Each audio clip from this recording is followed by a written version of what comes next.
नमस्कार दोस्तों, मैं पंकज शुक्ला हाजिर हूँ एक बार फिर आपके लिए लेकर आया हूँ ये क्राइम स्टोरी। तो बनिए रहे मेरे साथ। शुरू करते हैं आज की कहानी। दोस्तों, ये घटना आरजी मेडिकल कॉलेज कोलकाता की है, जो अभी हाल ही में घटना घटित हुई है। 8 अगस्त की रात 8 अगस्त की रात को डॉक्टर ट्रेनी लेडी जो यहाँ पर राउंड पर थी, लगभग रात को 12 बजे वो दूसरे राउंड पर थी। दूसरे राउंड पर जब वो गई तो वहाँ से दोबारा नहीं आई। उसके बाद उसके शरीर का उसको कुछ पता ही नहीं चला क्या हुआ, कैसे हुआ। सुबह जब लगभग 9 अगस्त को मालूम हुआ तो पूरे अस्पताल में कोहराम मच गया, पूरे कोलकाता में कोहराम मच गया। सोशल मीडिया के जरिए ये बात तत्काल आनंद फानन में सब लोगों तक पहुंच गई। सारे डॉक्टर रोड पर उतर आए, धरना प्रदर्शन करने लगे कि मुझे न्याय चाहिए। सुबह 9:15 बजे ये सारी घटना लोगों तक पहुंच चुकी थी।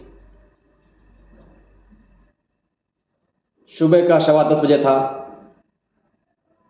डॉक्टर ट्रेनी लेडी के घर पर फ़ोन जाता है। पिताजी फ़ोन उठाते हैं। फ़ोन पर बताया गया कि आपकी बेटी का स्वास्थ्य बहुत ज़्यादा खराब है, आप तत्काल अस्पताल आ जाइए।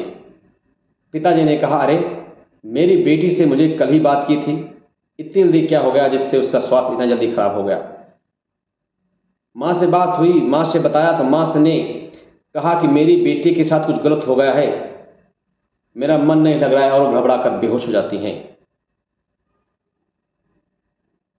माता पिता कोलकाता आरजी पर मेडिकल कॉलेज के लिए निकल लेते हैं। यहाँ पर शव को बरामद करके पुलिस उसको पोस्टमार्टम के लिए भेज देती है। पोस्टमार्टम करते वक्त वहाँ पर डॉक्टर ट्रेनी का लैपटॉप और एक ब्लूटूथ हेडफोन पड़ा हुआ था, उसको अपने कब्जे में ले लेती है। शव का कंडीशन ये थी कि उस पर कोई कपड़े नहीं थे, शव पूरा निर्वस्त्र पड़ा हुआ था। पोस्टमार्टम करने के बाद उसकी रिपोर्ट आई। डॉक्टर लेडी ट्रेनी के पिताजी माताजी वहां पर पहुंच चुकी थी। उनको रिपोर्ट पकड़ा दी जाती है। रिपोर्ट के मुताबिक डॉक्टर ट्रेनी के साथ बलात्कार करने के बाद गला घोंटकर हत्या कर दी जाती है। उसके शव में आंखों से खून निकल रहा था, मुंह से खून निकल रहा था, गले के पास चोट के निशान थे, दोनों हाथों की उंगली में चोट के निशान थे, पेट पर चोट के निशान थे। ये सब देखने के बाद पिता की आंखों से आंसू बहने लगे कि मेरी बेटी के साथ बलात्कार हुआ है और गला दबाकर उसकी हत्या कर दी गई है और हमें न्याय चाहिए। इतना कहने के बाद उनके पिताजी बेहोश हो जाते हैं। फिर होश में आते हैं और अपनी बेटी के लिए कहते हैं कि मैंने अपनी बेटी से क्या उम्मीदें लगाए रखी थी, कितने बड़े बड़े सपने देखे थे। रात को जब आती थी तो मुझे बहुत डर लगता था। मैंने उसके लिए कार खरीदी। मैंने सोचा था कि मेरी बेटी कार से आएगी जाएगी।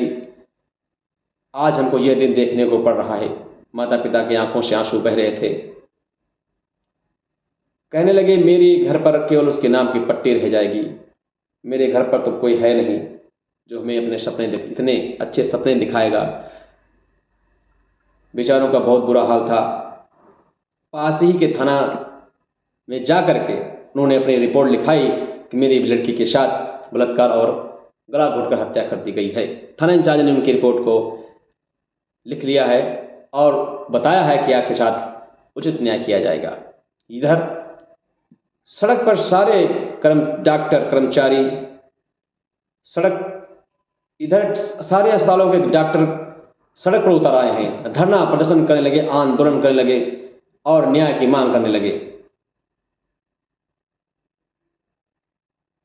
सारे अस्पतालों की ओपीडी सब बंद पड़ी हुई है, सारे मरीजों का बुरा हाल है और सारे डॉक्टर न्याय की मांग कर रहे हैं।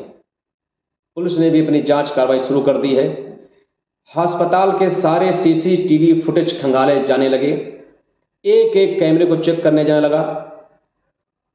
सारे छोटे से बड़े कर्मचारी अपने गिरफ्त में किए गए, उनसे पूछताछ शुरू की गई। एक एक करके सबसे पूछताछ की गई, लेकिन उनसे समस्या का समाधान न निकला। फिर एक सीसीटीवी फुटेज में संजय राय नाम का व्यक्ति जो वहाँ पर रहता था, वो पुलिस का एक कर्मचारी था। पहले ऐसे कर्मचारी पुलिस पहले भर्ती करती थी, जिनको जांच पड़ताल करने के लिए काम पे लगाया जाता था। संजय उन्हीं के साथ काम करता था। अस्पताल का कोई कर्मचारी नहीं था। उसको संदिग्ध अवस्था में सेमिनार के हॉल में जाते वक्त देखा गया, तो उसके गले में ब्लूटूथ हेडफोन था। जब उधर से वापस वो आता है तो उसके गले में हेडफोन ब्लूटूथ नहीं था। संदिग्ध अवस्था में उसको हिरासत में ले लिया जाता है। वहाँ पर छोटे बड़े कर्मचारियों के मोबाइल फ़ोन सबके जमा करा लिए जाते हैं। हेडफोन्स जब ठीक करके उसको दोबारा चार्ज किया जाता है तो संजय राय का फ़ोन उसे तत्काल ही कनेक्ट हो जाता है। इसी शिनाख्त पर उसको अपने गिरफ्त में पुलिस ले लेती है और गिरफ्त में लेने के बाद उसे सख्ती से पूछताछ करती है। तब संजय राय ने अपना गुनाह कबूल कर लिया है। उसने बताया कि मेरी निगाह पहले से ही इस पर थी, और जब ये रात को दूसरे राउंड पर सेमिनार हॉल में गई, उधर से वापस आने के बाद कम्बल ओढ़कर सो गई, तो मैंने इसके ऊपर चाकू से हमला कर दिया। के बाद मैंने कई बार वार किए और ये ज़िंदगी की आखिरी सांसें लड़ने लगी। तब मैंने इसके साथ बलात्कार किया और गला दबाकर हत्या कर दी। अपने सारे सबूत मिटाने के लिए संजय ने अपने घर जाकर सारे कपड़े बदल दिए। कपड़े बदलने के साथ जूते साफ किए, फिर भी खून के धब्बे जूतों पर पड़े रहे। इसी शिनाख्त पर उसको पुलिस ने अपने हिरासत में ले लिया है। उसके बारे में जानकारी प्राप्त की है तो संजय राय की 4 शादियां हो चुकी थी, जिसमें 3 बीवियां उसकी छोड़कर जा चुकी हैं, क्योंकि संजय का स्वभाव ठीक नहीं था। बहुत ही शराबी किस्म का व्यक्ति था और वो पॉर्न मूवी देखने का बहुत ही शौकीन था। डॉक्टर रेप मर्डर से पूरे देश में रोष दिखाई दे रहा है। बीते दिन की स्टाफ मांग को लेकर देश भर में डॉक्टर हड़ताल पर चले गए हैं। इसकी वजह से कई अस्पतालों में कामकाज ठप हो गया है, ओटीपी भी बंद है। मरीजों को इलाज के लिए काफ़ी दिक्कतें झेलनी पड़ रही हैं। इसी शब्दों के साथ अपनी वाणी को देंगे विराम। दोस्तों, हमारा उद्देश्य केवल आप सबको सजग और सतर्क करना है कि देश में पता नहीं किस रूप में कौन छिपा हुआ है। हमारी बहन बेटियां हमेशा होशियार रहें, सतर्क रहें। संदिग्ध भी मामला कोई सामने आए तो उनसे हमेशा दूर रहें, नेटवर्क में रहें, ताकि हमेशा सुरक्षित बने रहें। इसी जन के साथ मैं अपनी वाणी को दूंगा विराम। नमस्कार।